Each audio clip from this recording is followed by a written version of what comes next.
video today, something I haven't sort of done before, but I'm doing a bit of work on the mountain bike here, so I've had a little bit of an accident. The bike has impacted a rock. I had a small crash where I just basically fell on top of the bike. The frame was sitting on a rock, so it was a bit of a crack as my body weight hit on this side of the frame, and that part there hit the rock. I'll get a bit close and show. So yeah, that damage there is what I'm trying to replace today, the frame. So down here we have a replacement frame. It's exactly the same. It's just a Muovasi frame. It's certainly a very inexpensive frame. Not as light as a lot of carbon frames. They're quite a lot lighter than an aluminium frame. It's about 1.4 kilos for that frame. Overall the bike weighs about 9.8 kilos as it sits there at the moment. Oh, except for, I've got to take that off to get 9.8. Rides fairly well. It's a little bit dirty. I haven't really cleaned it because I've been planning on changing the frame. So anyway, let's see how much trouble we get ourselves into today.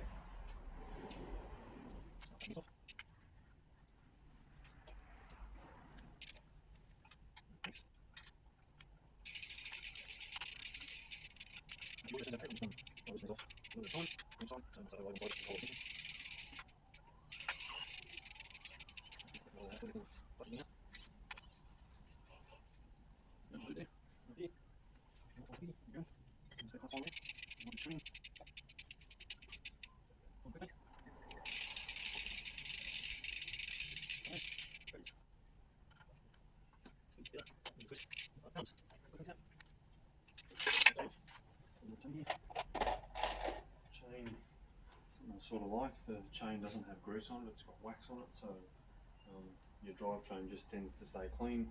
I find that handy because of the way I transport the bike in the car at times. The advantage of having the wax chain is that not only do your hands sort of tend to stay clean, but you can just bung it in the car and you don't have to worry too much about getting grease all over the inside of your car.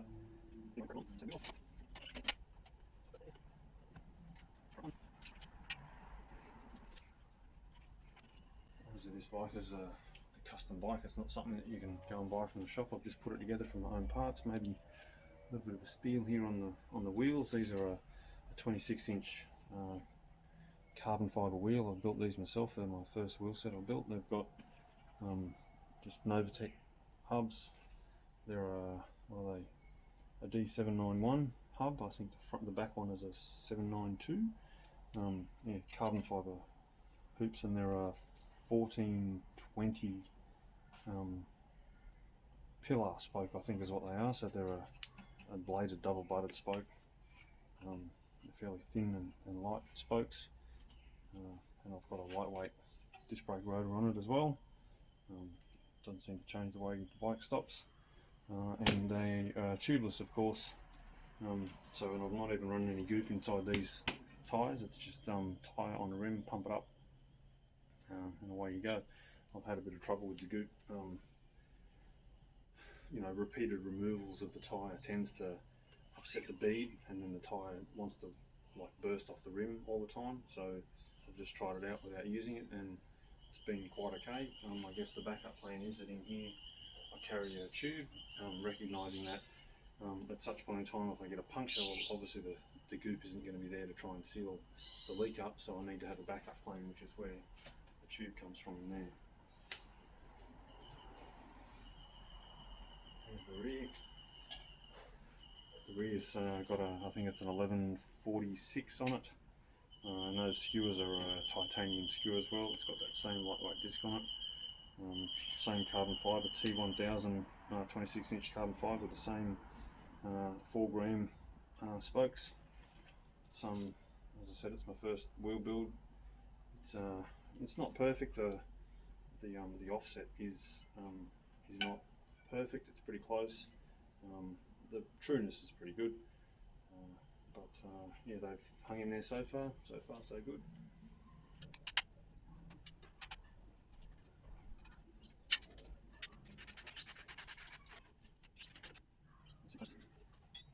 seat post is a carbon fibre seat post, just an aluminium top on it. It's not super light. The seat is it's pretty light. It's about 130 grams, I think. I've just put a bit of paste on it. On there, I needed to put a bit of carbon fibre grip paste on it to stop it from sliding down inside the seat stay there.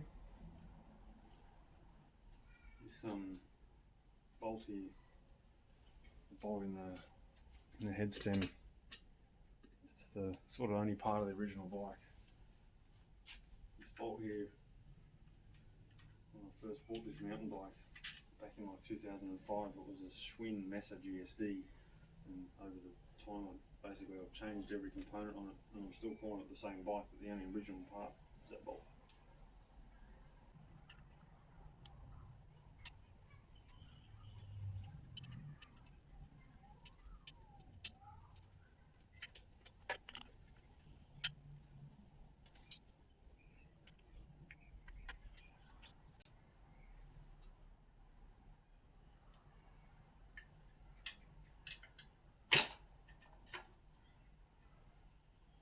Yeah, easy as that.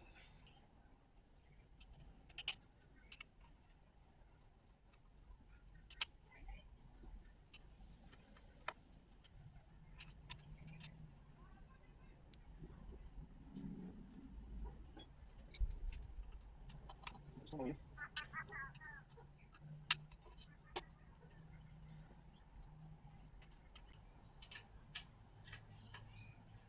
a 1x11 drivetrain on it. So various different guises on this bike over time. It started out life as a 24x3 and it went to a 2x10. And yeah, then I dropped it to a 1x11, which I'm quite happy with.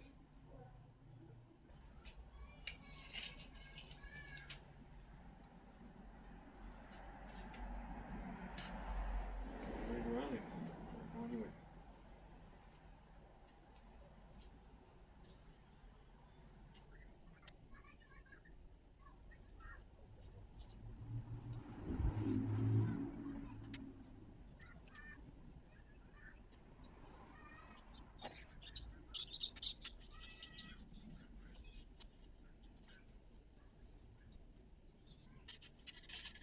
Just taking off the bidon cage here.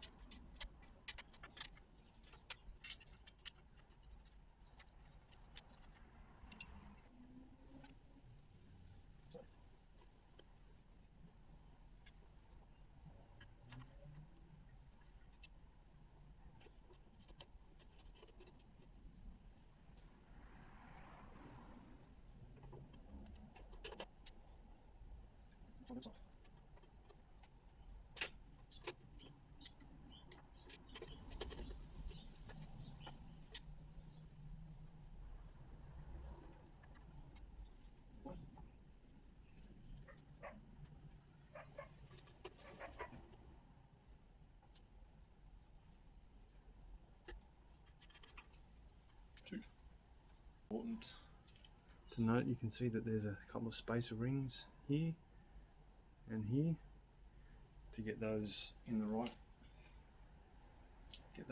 spot so that the distance across the crank is correct when you torque it up.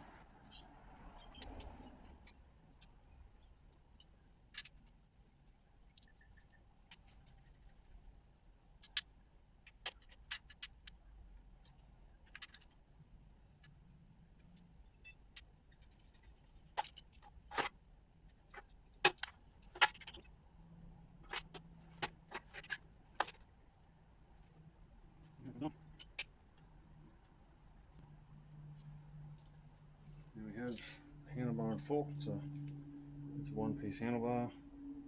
Hydraulic brakes. There's the fork. Weighs about 1.7 kilos. Nothing too fancy. Remote lockout.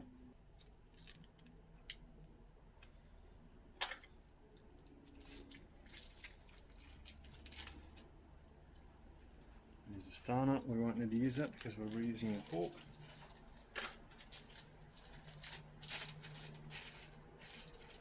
So these are all bits and pieces that come with the new frame. Here we've got the bottom and the top bearing cup. I think they're the same, so I need to work out how to get those in the frame.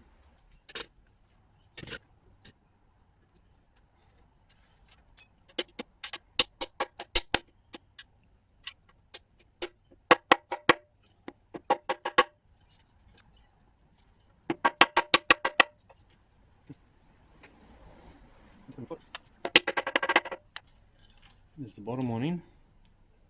It's nice and neat around the bottom. Around the interface there. Nice clean gap. Let's try the top one.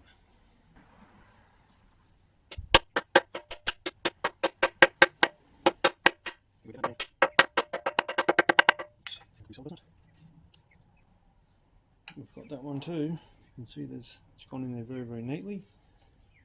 So I think we're home and hosed there. So if we drop a new bearing in, it's quite a tight fit in the bottom there. Just have to tap on.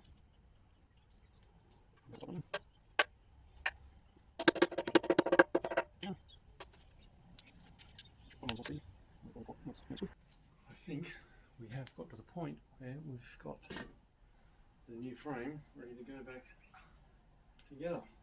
So let's take this one off. A bit of an occasion.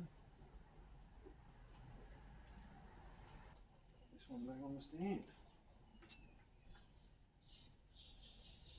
Ta-da! That's the stuff I've been using. All sorts of things.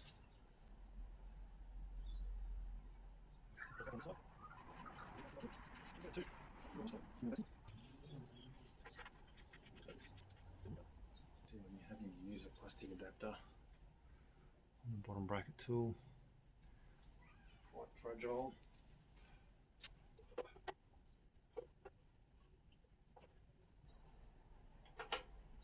With this type of a plastic tool, it's important to make sure that you stay like perpendicular, because they're very easy to round off and then you can't tighten up your bottom bracket.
See the chain ring is a narrow wide chain ring, and what that means is, see there's a spike tooth, and then there's a wide tooth, and there's a spike tooth, and there's a wide tooth, spike tooth and wide tooth, and the way the teeth are shaped is they're very deep, and that's the design of the chain ring that you need to look out for when you're going to a one-by system, because it has to grab the chain a lot better, because there's no derailleur up the front there to try and guide the chain onto the chain ring. I don't know if that comes with any associated like pedaling loss. It all does seem to work pretty well when you're riding the bike.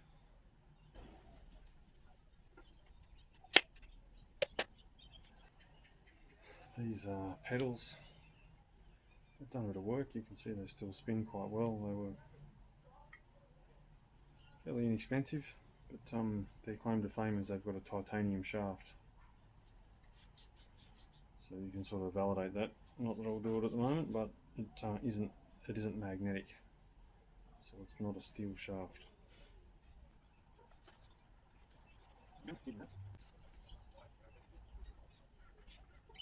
This little apparatus just A little safety thing there, giving that a clean up.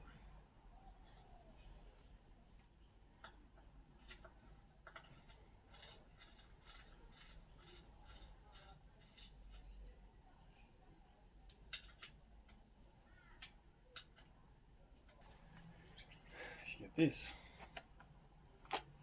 So we need to tighten this up to about 14 Newton meters. So that guy.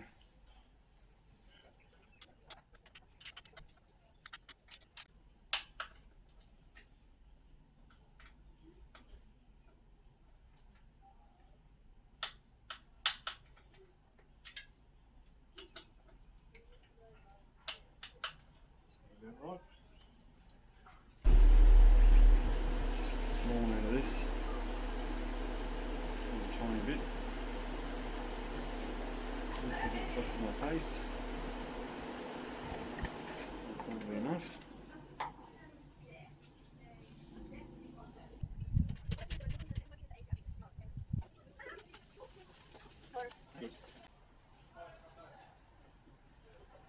We'll go with 6 Newton meters on this one.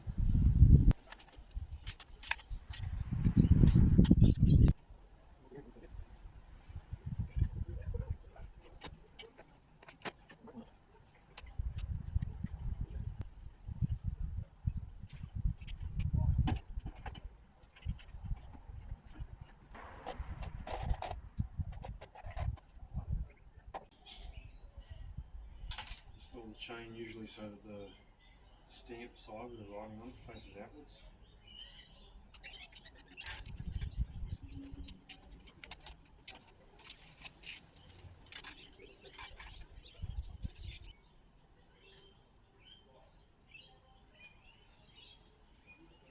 Using the tool to pull the chain back together.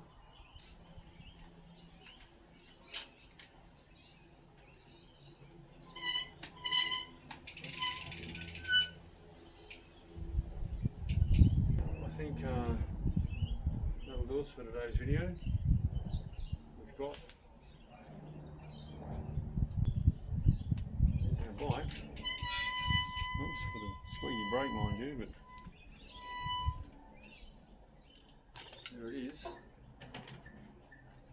It's new frame.